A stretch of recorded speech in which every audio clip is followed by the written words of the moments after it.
2023년 국가직구급행정학 제4회분 해설 강의를 시작하겠습니다. 1번 문제입니다. 신행정론 특징입니다. 특징을 한 4가지로 우리가 분류할 수 있죠. 첫 번째가 사회적 적실성을 강조를 했고요. 두 번째는 과학성하고 기술성 중에서 기술성을 강조했습니다. 여기서 말하는 기술성이라고 하는 것은 어떤 대책을 제시하는 것을 강조하는 거예요. 세 번째는 가치를 중시합니다. 이게 여기서 나오는 것이 논리적 실정주의에 대한 비판이에요. 논리적 실정주의는 가치와 사실을 분리했잖아요. 그죠? 그런데 이 신행정론은 가치를 중시합니다. 그래서 연결되는 게 뭔가 하면 주관적 인식에 기초한 현상학적인 방법 이렇게 되는 거예요. 그러니까 그 현상학적인 접근 방법, 보는 관점에 따라 다르다는 걸 강조하는 거예요. 그 보는 사람의 주관성을 강조하는 거예요.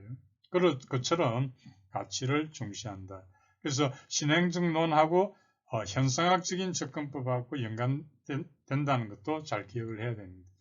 네 번째는 이제 시민들의 참여를 중시했다. 이런 특징을 가지고 있고요. 신행정론은 이것이 태동되었던 회의 이름이 미노브룩 회의다. 이것도 기억하시고 1968년도에 열렸던 회의가 되겠습니다. 자, 문제를 보면 가에 논리적 실정주의에 대한 지지가 아니죠. 비판을 가했고요. 나에 보면 사회적 형평성, 강조합니다. 맞습니다.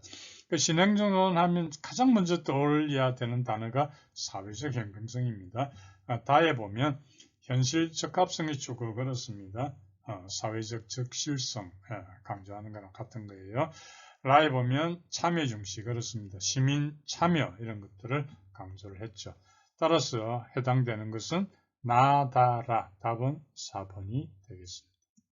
방금 제가 신행정론 설명을 드렸죠. 그러면 제가 문제를 하나 출제를 합니다. 자, 화면에 보시면 신자유주의 관점에서 정부 실패 이후에 작은 정부를 지향하는 이론은 신행정론이다. 맞다 틀리다를 우선 체크하시죠. 우선 답은 틀림 지문이 되겠습니다. 틀렸습니다. 왜 그런가 하면요. 지금 여기 나와 있는 신자유주의 관점에서 작은 정부를 지향하는 이론은요. 신행정론이 아니라 신공공관리론이 됩니다. 적지 않은 분들이 신행정론하고 신공공관리를 혼동하는 경우가 있거든요. 그래서 출제를 해봤습니다.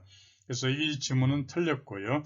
바르게 고치면 신공공관리론이다. 이렇게 설명하면 되겠습니다.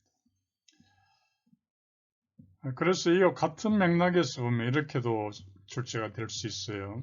신행정론에서는 기업식 정부 운영을 강조한다. 신행정론에서는 기업식 정부 운영을 강조한다. 이렇게 지문이 나오면 마찬가지로 틀렸다 됩니다. 왜 그런가 하면 그것은 신공공관리론에서 이야기하는 것입니다. 강조합니다만 신공공관리론과 신행정론을 혼동해서는 안 되겠다. 그렇게 설명드립니다. 2번 문제입니다.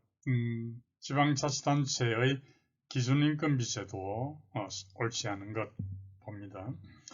우선 총액인건비 제도에서 기준인건비 제도로 변화가 됩니다. 그게 2014년도예요.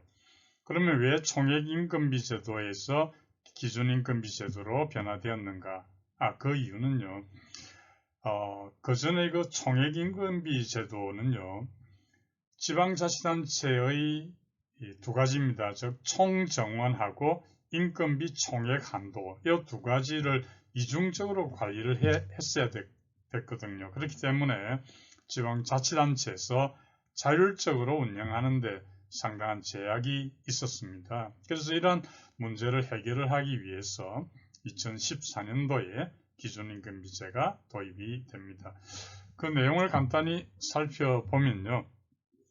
우선 기준인건비 산정을 누가 하느냐면 행정안전부에서 합니다. 행정안전부에서 기준임금비를 산정을 해서 전년도 12월 31일까지 각 지방자치단체의 장에게 통보를 해줘요. 그리고 지방자치단체는 정원의 그 자율 관리가 가능한데요. 그것이 뭔가 하면 자율 운영이라고 해요. 그게 1에서 3% 추가가 허용이 됩니다. 그러면 왜 1에서 3이라고 하는 자율 운영 범위가 추가되는 그 이유가 뭔가 하면요. 지방자치단체는 각 지역별로 특수한 행정 수요가 있지 않겠습니까? 그런 특수한 행정 수요에 대응하기 위해서 또 복지라든지 안전이라든지 하는 문제에 대응할 수 있도록 하기 위해서 허용된다. 이렇게 기억하면 됩니다. 여러분은 기준임금비 그러면 총액임금비제가 바뀐 것이고 2014년도에 도입이 되었고 자율 운영 범위가 1에서 3% 추가로 허용된다. 이걸 기억하시면 되겠습니다. 자, 문제를 봅니다. 1번에 보면 지방자치단체는 기준임금비를 기준으로 해서 자율성과 책임성이 조화되도록 맞습니다. 이번 질문 보면 지방자치단체가 자율적으로 운영, 아까 말했죠. 1에서 3% 자율 운영 범위가 추가된다 맞습니다. 3번에 보면 기준임금비제는 총액임금비제를 대체 맞습니다. 2014년도에 도입이 됐습니다. 4번에 보면 4번 질문은 아니죠. 행정안전부에서 기준임금비를 산정을 해서 각 지방자치단체로 통보하는 거예요. 그러니까 4번 질문은 틀린 질문이 되겠습니다. 그러니까 이번의 답은 4번이 되겠습니다. 3번은 보조기관하고 보좌기관인데요. 소홀히 하기 쉬운 그런 문제이지만 차이점을 이해할 필요가 있습니다.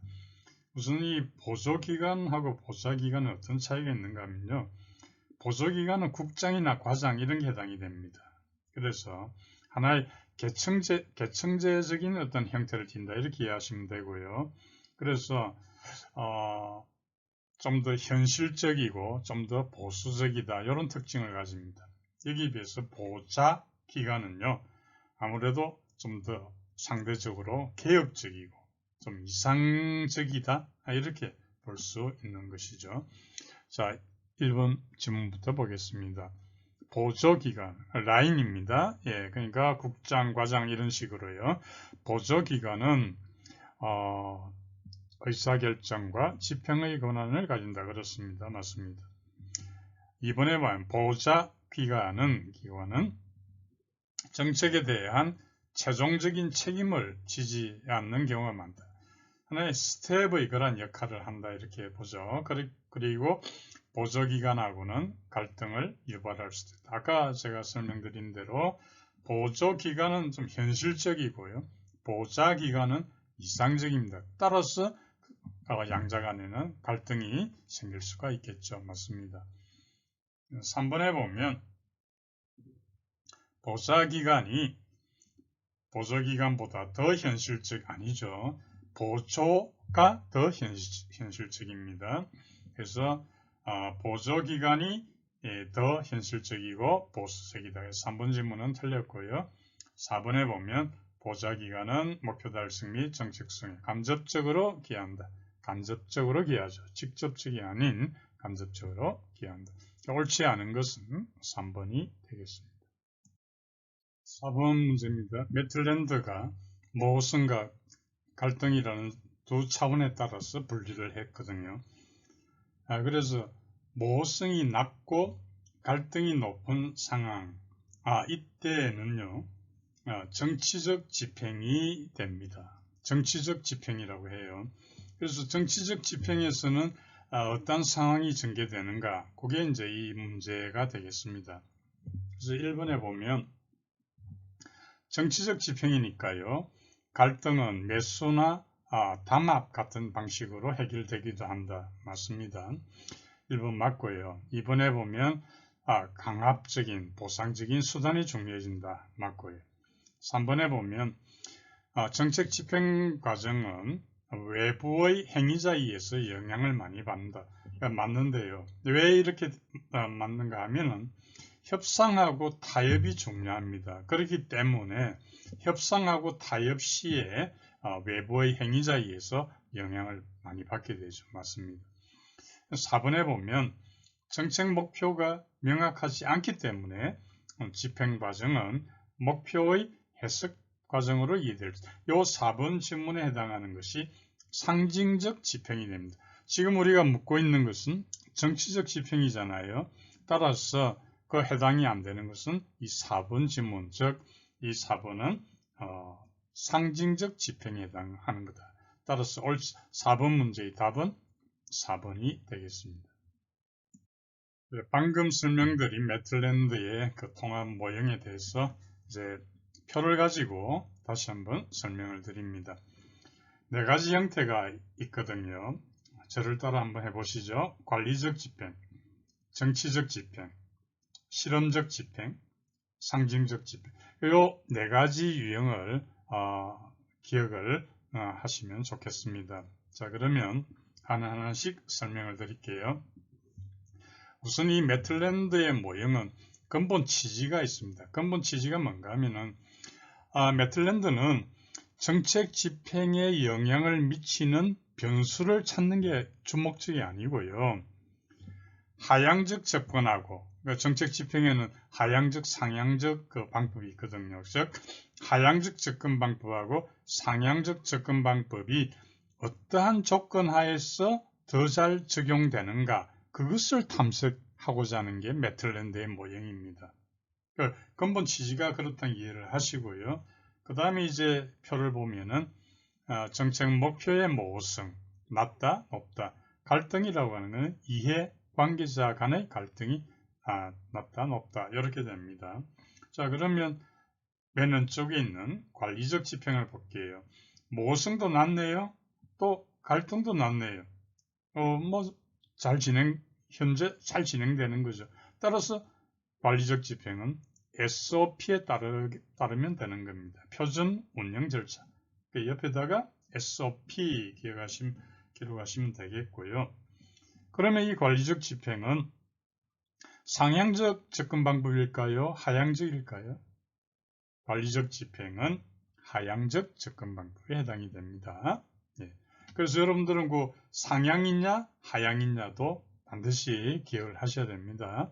자, 두 번째 오른쪽으로 가서 정치적 집행입니다. 모호성이 낮지만 갈등이 높다 이 말이에요. 따라서 이 경우는 아까도 이야기했지만 매수한다든지 또는 담합한다든지 날치기 한다든지 이런 게 벌어지게 되고요. 또 보상하기도 하고 강압하기도 하는 이런 방식이 정치적 집행이 되는 겁니다. 그리고 아까도 이야기했지만 이 정치적 집행에서는 타협하고 협상하는 게 중요하거든요. 그렇기 때문에 외부에 있는 행위자에 의해서 영향을 많이 받게 된다. 이런 특징도 가지고 있습니다. 자, 밑에 실험적 집행을 봅니다. 이건 실험적 집행이에요. 학습을 하는 과정이에요. 그러니까 위에 2가지 관리적 집행하고 정치적 집행은 하향적 접근 방법에 해당이 되고요. 적합하고요. 밑에 실험적 집행 이거는 학습하는 과정이에요. 배우는 과정이에요. 그래서 이것은 상향적 접근 방법에 해당이 되고요. 마지막 4번째가 상징적 집행입니다. 정책의 모호성도 높고요. 갈등도 높은 이런 상황입니다. 그러면 이거는 근본적으로 뭔가 재검토가 필요하지 않겠습니까? 목표도 모호하고요. 모호성이 높고요. 또 갈등도 높기 때문에 근본적인 재해석이 필요하다. 따라서 그거는 정책 목표를 재확인하는 과정이 필요하고요.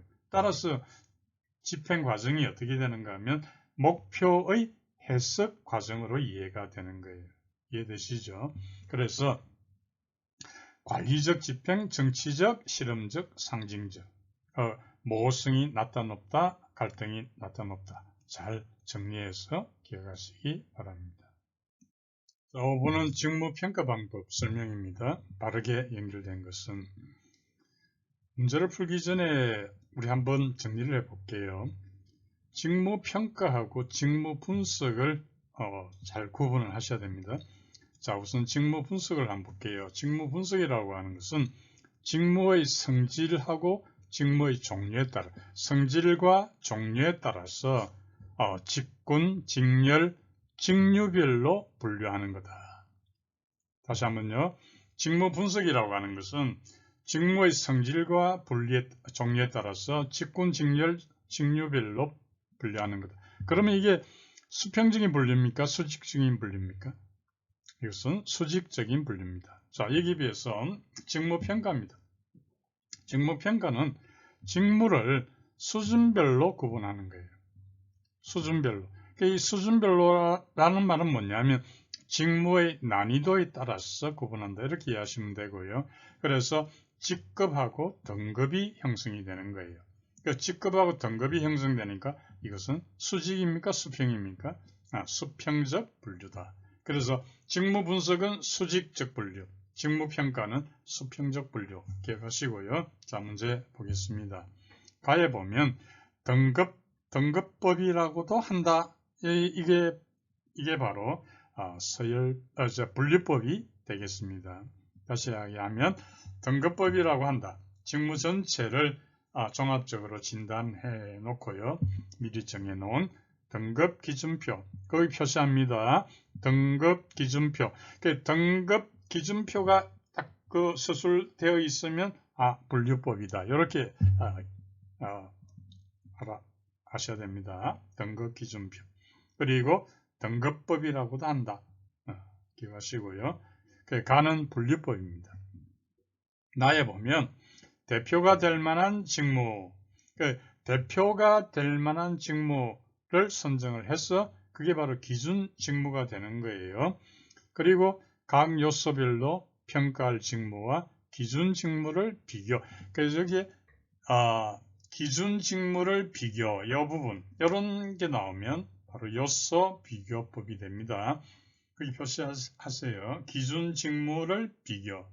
그 다음 다에 보면 단순히 나오면 서열법이 됩니다. 그래서 단순함으로 좋은 점이 있지만 나쁜 점도 있다는 거죠. 분류될 직위가 그 숫자가 많으면 이 방법의 적용이 어렵다. 바로 이거는 서열법입니다. 단순함으로 이렇게 나오면 서열법 이렇게 하시면 되고요. 나에 보면 두 번째 줄에 보면 요소별 점수를 합산 이렇게 나오죠. 그 부분은 바로 점수법 이렇게 됩니다. 그래서 연결을 해서 바르게 연결된 것은 답은 4번이 되겠습니다. 6번은 아주 평이한 문제니까요. 10초 드리겠습니다. 체크하시죠.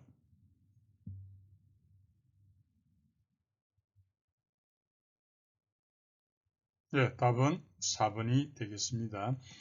1번에 법제처 국무총리 맞고요. 2번에 국가정보원 대통령 맞고요. 소방청 행정안전부 장관 맞고요. 4번의 특허청은요. 3자부 산업통상자원부 소속입니다. 따라서 4번이 옳지 않습니다. 7번은 커와 저미어가 주장한 리더십 대체물 접근법입니다. 그래서 옳은 것을 골라볼게요. 가에 보면은 구조화되고 일상적이다. 모호하지도 않다. 그러면 리더십의 대체물이다. 예, 맞습니다.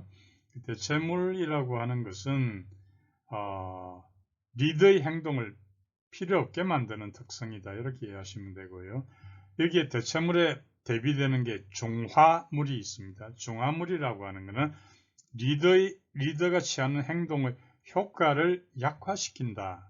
그러니까 앞에 것은 제가 필요 없게 만든다. 리더의 행동을. 그건 대체물이고요. 리더 행동의 효과를 약화시킨다는 중화물이 됩니다. 가는 맞고요. 나에 보면 조직이 제공하는 보상에 대한 무관심, 대체물 아닙니다. 이것은 중화물이 됐고 틀렸고요. 다에 보면 부하가 경도 있고 능력도 높으면 리더십이 필요 없게 되겠죠. 따라서 그것은 대체물이다. 이렇게 됩니다. 다도 틀렸고요. 라에 보면 수행하는 과업의 결과에 대한 환류가 빈번, 이것도 대체물 맞습니다. 그래서 옳은 것은 가와 라. 7번의 답은 2번이 되겠습니다. 중화물하고 대체물은 한 번쯤은 정리를 확실하게 해야 될 부분이기 때문에 좀 적어봤습니다. 같이 한번 읽어보겠습니다. 조직이 제공하는 보상에 대한 무관심, 중화물이 됩니다. 그 중화물은 효과를 약화시킨다. 리더가 성과를 많이 올린 부하에게 상을 줄 수 있는 권한을 갖고 있지 않다면 중화물이 된다. 그 다음 줄에 부하의 전문 지식, 능력 등이 높은 건 대체물이다. 대체물은 리더의 행동을 필요 없게 만든다. 구조화되고 일상적이고 모호하지 않는 과업도 대체물이다. 대체 요인이다. 정리하시기 바랍니다. 8번입니다. 균형 성과 지표 BSC Balanced Scorecard입니다. 이 균형 성과 지표에 대한 설명으로 틀린 것 봅니다. 과거에는요, 성과 관리 시스템이 주로 재무적인 지표 중심으로 운영이 되었거든요. 그걸 비판을 하고 비재무적인 지표, 예를 든다면 고객 만족도 같은 거예요. 이런 것의 비중을 확대한 그런 평가 시스템이다. 이렇게 이해하시면 되겠습니다. 조직을 평가할 때 재무적인 지표뿐만 아니라 비재무적인 지표도 중요하다. 그렇게 해서 재무, 고객, 내부 프로세스, 성장과 학습 이 4가지 지표로 구성되는 게 BSC가 되겠습니다. 자, 그러면 문제를 보도록 할게요. 자, 1번에 보면 재무적인 관점하고 비재무적 관점 균형 맞습니다. 1번 맞고요. 2번에 보면 장기적 목표와 단기적 목표가 있는데 장기적 목표보다 단기적 목표를 우선한다. 틀린 지문이 되겠습니다. 이 양자 간에도 균형을 강조를 하는 것이죠. 무슨 말인가 하면 재무적인 관점에서 보면 현재의 어떤 자산 흐름이 물론 중시되겠죠. 그렇지만은 무형의 자산을 장기적인 전략하고 연계를 시킴으로써 장기적인 관점을 견지하고 있습니다. 그렇기 때문에 단기적 목표하고 장기적 목표 간의 균형을 강조하지 지문처럼 단기적 목표를 우선한다. 틀린 지문이 되겠습니다. 3번에 보면 과정하고 결과도요. 균형을 강조합니다. 그래서 과정하고 결과 간의 어떤 통합을 강조하는 그런 입장이거든요. 어느 한쪽을 강조하는 것은 아닙니다. 그래서 통합적인 어떤 균형을 강조한다. 그래서 3번 질문 맞고요. 4번에 보면 내부 관점하고 외부 관점 간에도 균형을 강조합니다. 그래서 여기에서 내부적 관점이 뭐고 외부의 관점이 뭔가도 우리가 알아둘 필요가 있고요. 이것은 지문으로도 출제될 수도 있습니다. 내부적 관점을 보면 2가지입니다. 학습 성장, 아까 4가지 중에서 학습 성장하고 그 다음에 내부 프로세스, 요 2개가 내부적 시각이 되겠고요. 외부적 시각은 재무적 관점하고 고객 관점이 외부적 시각에 해당이 됩니다. 그래서 여러분 내부 2개, 외부 2개를 잘 숙지를 하셔야 됩니다.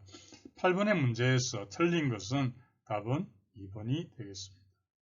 9번은 의사전달망입니다. 1번부터 봅니다. 원형은 구성원들이 양옆의 2사람하고 의사전달할 수 있다. 그리고 중심적인 인물은 없다. 맞습니다. 1번 질문 맞고요. 2번에 보면 선형 또는 연쇄형입니다. 이것은 복잡한 아닙니다. 단순한 형태예요. 단순한 그런 개수적인 의사전달망입니다. 따라서 조직 내의 집기 또는 연결점들이 여러 개의 줄이 아니고요. 한 줄로 이어지는 형태가 됩니다.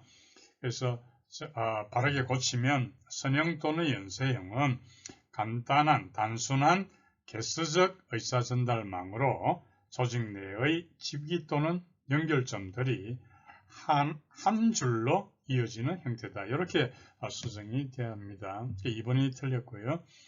3번에 보면 Y형은 의사전달망의 최상층의 2개 맞습니다. 4번의 윤형, 박희형이라고도 해요. 중심적인 인물이 존재를 하죠. 그리고 그 리더를 통해서 의사전달이 이루어집니다. 맞습니다. 틀린 부분이 있는 것은 2번이 되겠습니다. 10번은 지방교부세입니다. 틀린 부분요. 1번부터 보면 지방교부세는 용도가 지정되어 있지 않은 일반 재원 맞습니다. 2번에 보면 교부주체는 행정안전부 장관이고요. 맞고요. 3번의 특별교부세 재원은 내국세 총액의 19.24% 중 100분의 5이다. 아니죠. 100분의 3이다. 이렇게 되어야 됩니다. 틀린 질문이 됩니다. 자, 교부세 재원을 보면 한 3가지로 구성이 되죠. 하나가 내국세 총액의 19.24%고요. 또 두 번째가 종합부동산세 총액이 되고요. 세 번째가 담배 개별 소비세 총액의 45% 이렇게 됩니다. 내국세 총액의 19.24% 중에 97%는 보통교부세가 되고요. 3%는 특별교부세가 되겠습니다. 자, 그러면 3번에 보시면 특별교부세 재원은 100분의 5이다. 100분의 3으로 고쳐야 되고요. 4번은 45% 맞습니다. 자, 그러면 10번 문제에서 틀린 부분이 들어있는 것은 답은 3번이 되겠습니다. 자, 그러면 여기서 제가 간단히 문제를 하나 드리겠습니다.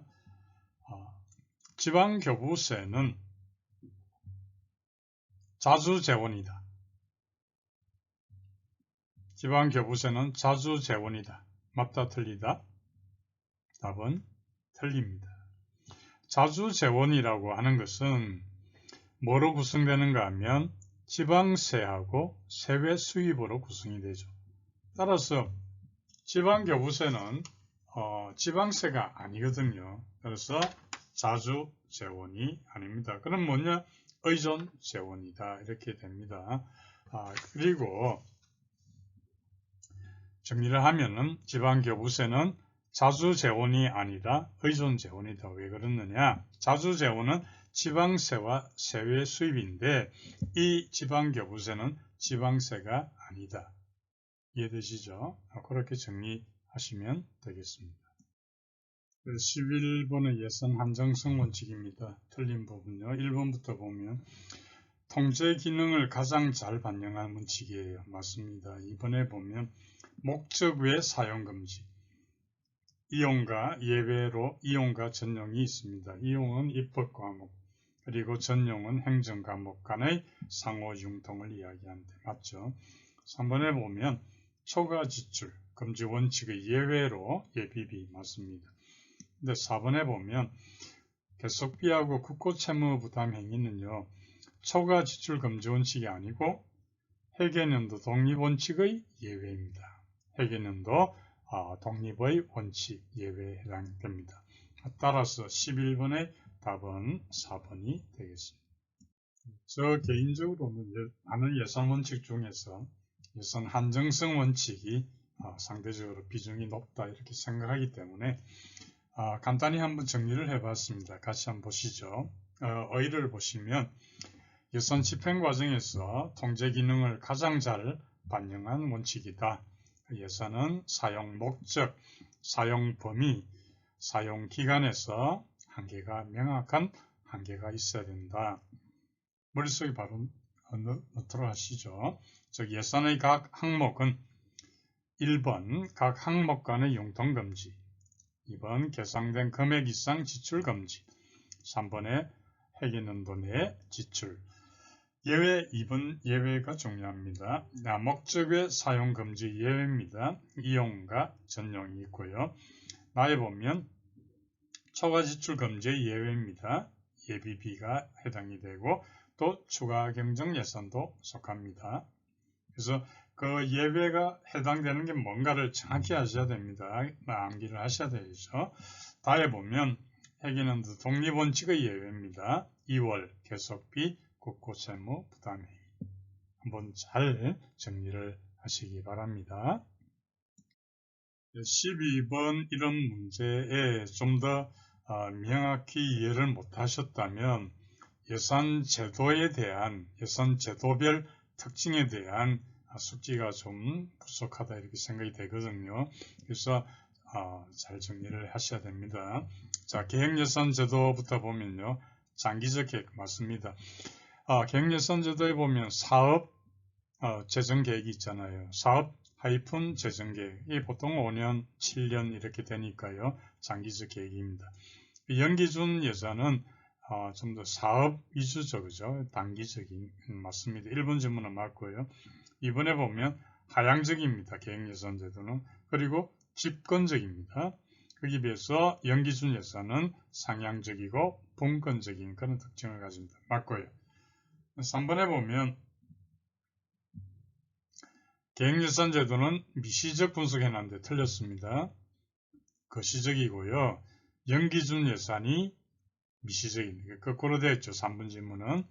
왜 그런가 하면 계획예산제도는 거시적입니다. 왜냐하면 국가 전체의 관점에서 어떤 계획을 세우는 거거든요. 그래서 거시적 분석이다 이렇게 이야기하고요.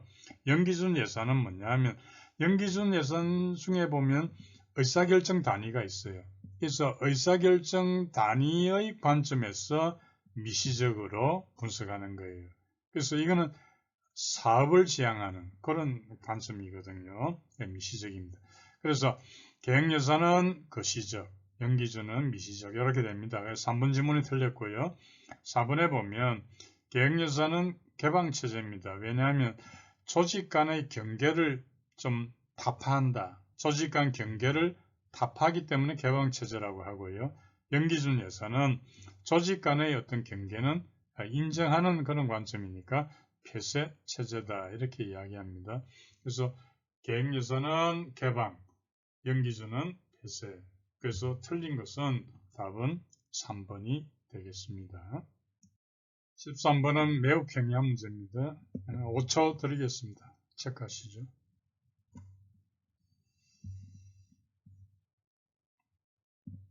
자, 답은 4번입니다. 자, 1번부터 봅니다. 개인의 능력, 적성, 기술, 임용 기준이다. 실적주의죠. 틀렸고요. 이번에 역관주의는 국정 지도력을 약화 아니죠. 강화시키게 됩니다. 왜냐하면 역관주의를 통해서 정치적 통제력이 높아지죠. 강화되잖아요. 정당에 추종하는 사람들을 공직에도 임명할 수 있으니까 아무래도 정치적인 통제력은 강화된다. 이렇게 볼 수 있는 거죠. 틀렸고요. 3번에 실적주의는 국민에 대한 관료의 대응성을 높인다. 그 실적주의는 그냥 실적에만 집중하는 거니까요. 국민을 신경 쓰고 이런 게 좀 약하지 않겠습니까? 그래서 바르게 고치면 실적주의는 국민에 대한 관료의 대응성을 저해한다, 낮춘다, 저해한다 이렇게 해야 됩니다. 틀렸고요. 4번에 보면 실적주의는 기회균등, 기회균등을 보장한다. 맞습니다. 13번의 답은 4번이 되겠습니다. 14번은 예산의 신축적 집행입니다. 옳지 않은 것 보겠습니다. 2번부터 먼저 볼게요. 이용이란 입법 과목 간의 예산 유용, 한정성 원칙의 예외. 아까 제가 설명드렸죠. 3번의 이체라고 하는 것은 정부 소집법의 개정으로 직무와 권한 변동이 생겼을 때 예산 변동, 이게 이체입니다. 맞고요. 4번의 2월이라고 하는 것은 당해 연도에 집행되지 않은 걸 다음 연도 맞고요. 1번을 보시면 계속비는 경비총액하고 연보액에 대해서 미리 국회 의결을 얻은 것으로 매년 연보액에 대해서는 국회 의결을 얻지 않고 사용한다. 틀렸습니다. 매년 연보액은 국회 의결을 받아야 한다. 이렇게 되어 있거든요. 법적으로. 따라서 1번이 틀린 질문이 되겠습니다. 15번 보겠습니다. 우리나라 공무원 승진제도입니다. 틀린 것은 봅니다.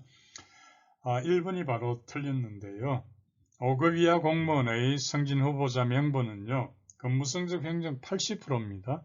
그리고 70이 아니고 80이고요. 경력 평정 30이 아니고 20이 되겠습니다. 80%, 20%입니다. 틀렸고요. 이번에 보면 근무성적 평가 점수 반영 비율 95%까지 가능할 수 있고요. 3번에 보면 일반직 공무원이 승진하려고 하면요. 7급은 2년 이상, 6급은 3년 6개월 이상 해당 계급에 재직해야 된다. 그렇게 되어 있습니다.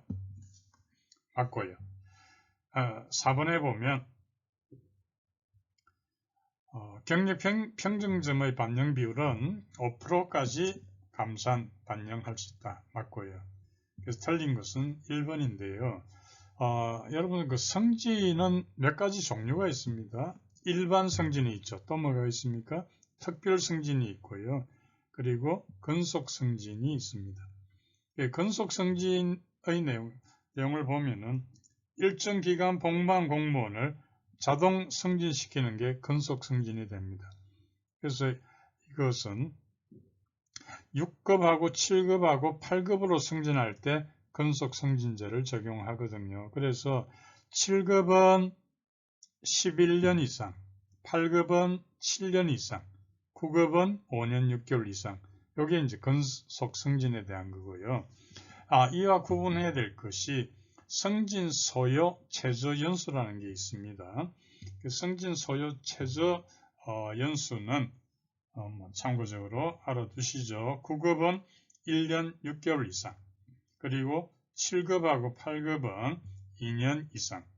그래서 이 지문 3번에 보시면 7급은 2년 이상 돼 있잖아요. 맞다 이렇게 되는 거예요. 그러니까 8급은 2년 이상. 그 해당 계급에 재직을 해야 됩니다. 6급은 3년 6개월 이상, 그리고 5급은 4년 이상, 4급은 3년 이상. 이게 승진 소요 최저 연수가 됩니다. 그래서 승진 내용 중에서 1번 지문, 근무성적 평정 80%, 경력 평정 20%니까 1번 지문이 틀린 내용이 되겠습니다. 16번은 특별행정기관에 대한 문제입니다. 그래서 국가의 하나의 그 일선 기관이다 이렇게 볼 수 있는데 지방의 그 국세청에 해당이 되고 국토관리청 맞고요. 4번에 보면은 지방중소벤처기업청 맞는데 3번의 농촌진흥청은 중앙행정기관입니다. 따라서 해당하지 않는 것은 3번이 되겠습니다. 예, 관련된 문제를 하나 풀어봅니다. 특별지방행정기관은 지방행정의 전문성을 제고하여 지방분권 강화에 긍정적으로 작용한다. 맞다, 틀리다 체크하시죠. 답은 틀린 지문입니다. 왜 그런가 하면요. 특별지방행정기관은 중앙행정기관에 소속이 되어 중앙행정기관에 소속이 되어서 중앙정부의 어떤 통제를 받게 되는 거예요. 따라서 지방분권을 저해한다는 그런 비판을 받고 있습니다. 따라서 이 화면의 지문은 틀린 지문이 되겠습니다. 17번은 재정자립도입니다. 틀린 부분요. 별표 2개 하시고 같이 한번 풀어보겠습니다. 자, 1번에 보면 국세, 지방세 이전 재정자립도를 높인다. 맞습니다. 2번에 보면 지방교부세가 정액되면은 재정자립도가 올라간다. 아니죠. 틀린 지문이 되겠습니다. 오히려 낮아지게 됩니다. 2번은 틀렸고요. 3번에 보면 재정자립도는 일반 회계만을 고려한다. 네, 그렇습니다. 4번의 재정자립도는 세입 총액에서 지방세 수입하고 세외 수입이 차지하는 비율을 나타낸다. 맞고요. 틀린 부분이 있는 것은 2번이 되겠습니다. 네, 방금 풀이한 문제를 좀 더 심층적으로 한번 살펴보도록 할게요. 자, 관련 문제입니다. 총 세입에서 자율적으로 사용 가능한 재원의 비율을 나타내는 것. 몇 번이죠? 체크하시죠.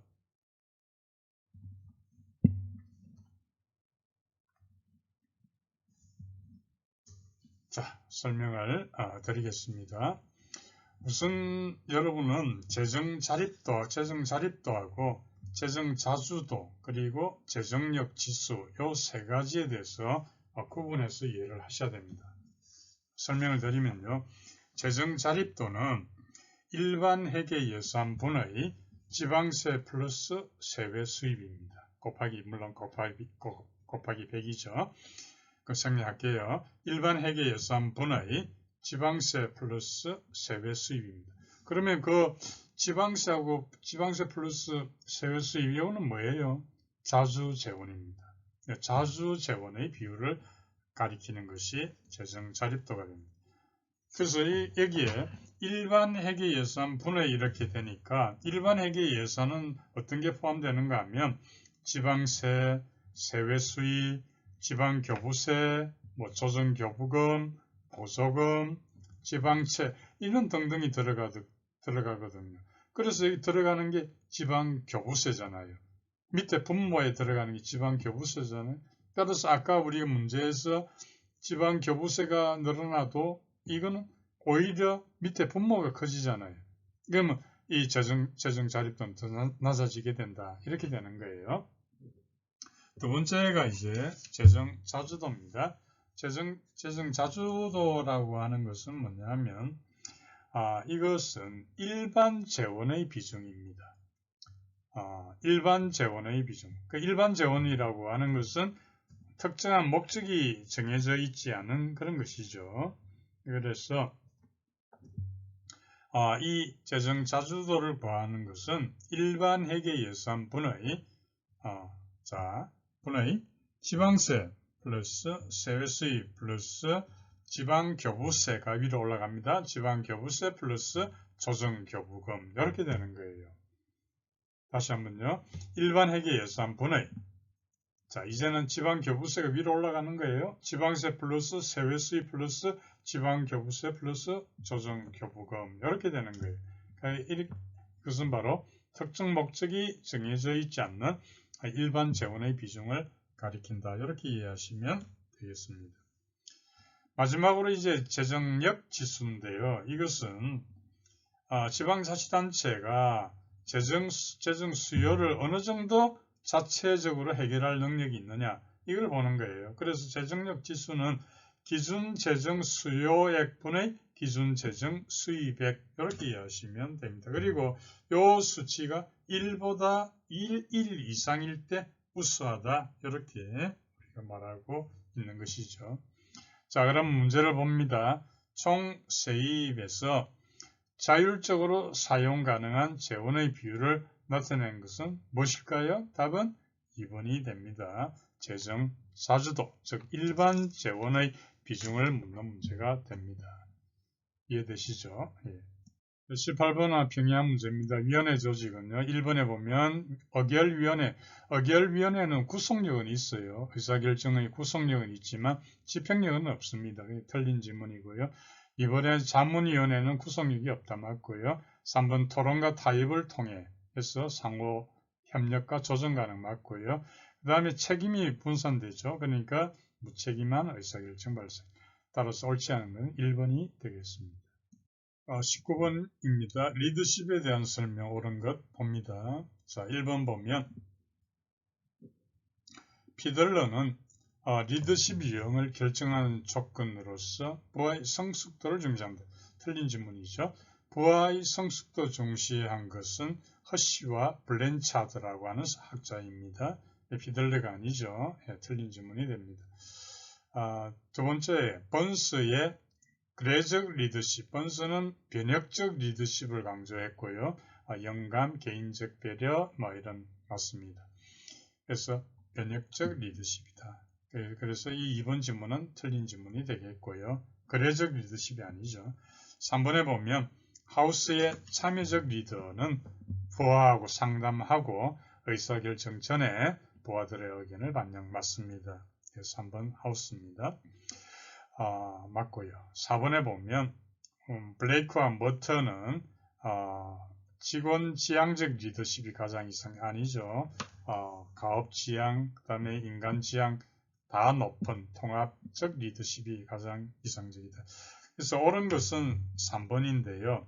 여기서 여러분들이 한 가지 중시해야 될 부분이 있습니다. 뭐냐 하면요. 허쉬와 블랜차드의 그 리더십에 여러분 공부를 하셨고요.